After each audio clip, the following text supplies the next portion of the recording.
So we are going to be de-staging this home today.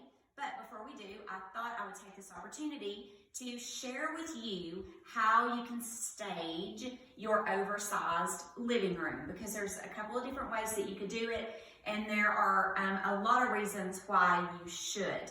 So if you stage your room for the biggest impact, you are going to get the most money. And what I mean by the biggest impact is when a buyer walks into the room, you want them to be overly pleased with what they see, and you want them to feel some emotion. You want them to feel some connection to the room, that they could just walk in, that they could, just move right in and live here. So you really want to connect with their emotions.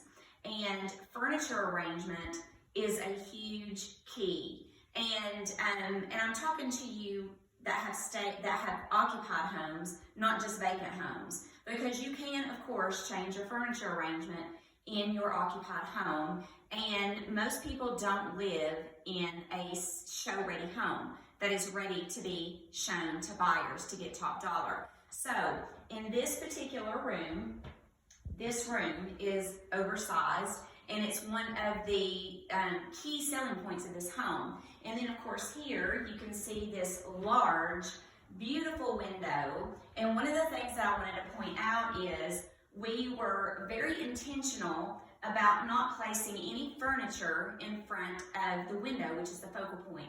And I see that mistake made over and over again, where people will place large pieces of furniture in front of their focal point because that's how they live in the space. And that's okay if you're living there, but if you're going to sell it, you need to make some changes.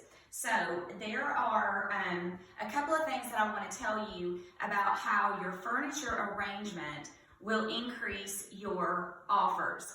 There are 4 principles of staging, and one of those principles or goals is to increase the perceived size of your home, which means increasing the perceived size of every single room in your home.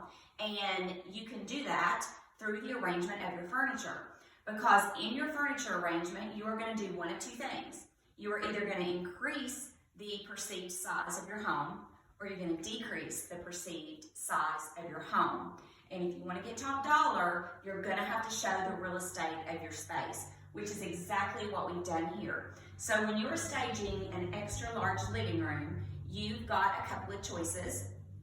You can either somehow split the room up and maybe use a portion of it for maybe an office, dining, and then use a portion of it for your living room. And you can be really creative, and that works really well if you have a large open space. But in this particular room, we have just staged it as a living room. And what we did is we brought all the conversational seating together. And the way that we pulled all of this conversational seating together is through this rug. This rug is huge. It's like a 10 by 14 rug. And as you can see, all of the furniture is sitting on the rug. And that is what I recommend. If you are going to place all of your furniture in the middle of the room, with your focal point as your centerpiece, you need to anchor it with a rug that is large enough. Now, your other option, if you don't have a rug that's quite large enough for that, you need to make sure that all the front legs of your furniture is on the rug. Please do not float your rugs. That is a no-no, and I do not recommend it. Just don't use a rug if you don't have a rug large enough and you don't want to purchase one. Because when you float a rug in the middle of an arrangement, it doesn't bring everything together. And that's the purpose of your rug in the first place, is to bring everything together. So as you can see, again, I mentioned conversational seating. That is what you need to do when you are staging your home.